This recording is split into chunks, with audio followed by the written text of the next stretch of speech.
Gaza में Israel के हमले लगातार जारी हैं। एक रिपोर्ट में दावा किया जा रहा है कि गाजा में भूखे बच्चों का नरसंहार कर रहा है। जहां बढ़ता है खाना, वहीं सैकड़ों मौतें हो रही हैं। राहत कैंपों पर भी फायरिंग की जा रही है।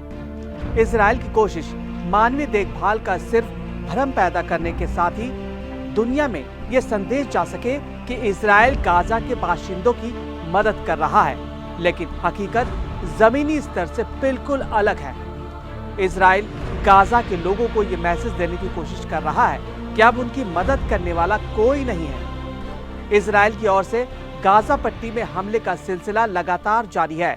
पिछले महीने इजरायली पीएम बेंजामिन नेतन्याहू ने गाजा में सीमित मात्रा में राहत सामग्री भेजने की बात कही थी, जिसके लिए इजराइल की ओर से गाजा में राहत केंद्र भी खोले गए।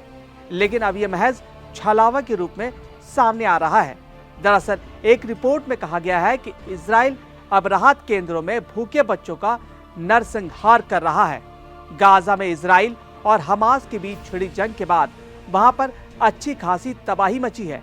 लाखों की संख्या में लोग बेघर हो गए हैं।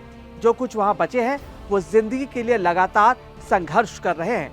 खाने पीने और स्वास्थ्य को लेकर संकट लगातार गहराता जा रहा है।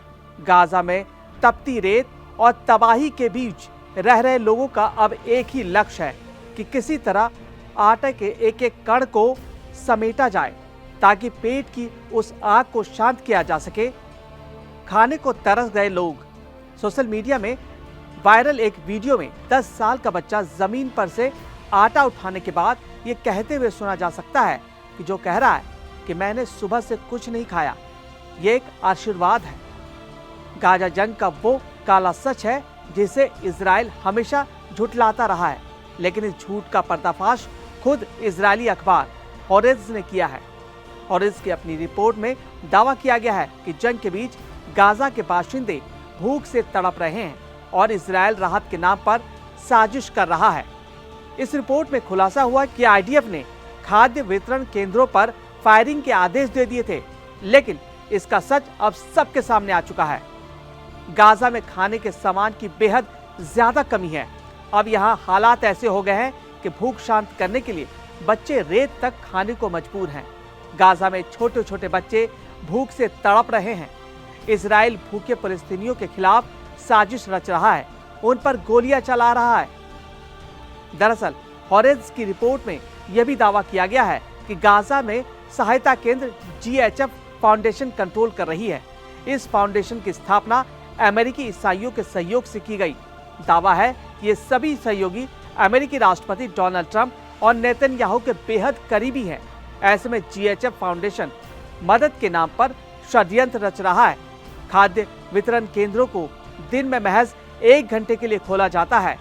सीज फायर से पहले नरसंहार की कोशिश की गई है। ये दावा है कि इजराइल की कोशिश मानवीय देखभाल का सिर्फ भ्रम पैदा करने की है, ताकि दुनिया में ये संदेश जा सके कि इजराइल गाजा के बाशिंदों की मदद कर रहा है। लेकिन हकीकत में इजराइल गाजा के लोगों को ये मैसेज देने की कोशिश कर रहा है कि अब उनकी मदद कोई नहीं कर सकता। वहीं डोनाल्ड ट्रंप का दावा है कि आने वाले हफ्तों में गाजा में सीज फायर हो सकता है, जिसके बाद इजराइल ने गाजा में विनाश का नया अध्याय शुरू कर दिया है। सीज फायर से पहले इजराइल ने बड़े पैमाने पर गाजा में बमबारी शुरू कर दी है। इजराइल ने खान यूनिस के 3 इलाकों में बड़ी एयर स्ट्राइक की, जिसमें 40 लोगों की मौत हो चुकी है। नासिर अस्पताल के आसपास बमबारी की गई। इजराइल शरणार्थी कैंपों पर भी हमले किए गए।